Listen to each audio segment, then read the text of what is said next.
அந்த காட்டுல இருந்த வனதேவதை என்ன பண்ணாங்களாம், உங்களுடைய சாப்பாடை கேட்டாங்களாம். அவங்க பாக்குறதுக்கு மனுஷ உருவத்துல தான் இருந்தாங்களாம்.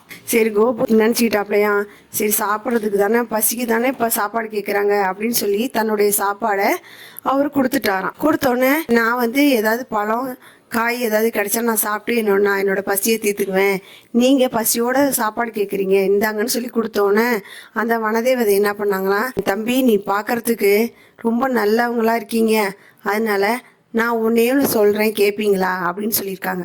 நீங்கள் என்ன சொன்னாலும் நான் கேட்குறேங்க அப்படின்னு சொன்னோன்னே கையிலேருந்து ஒரு எலுமிச்சம்பழத்தை கொடுத்தாங்களாம்.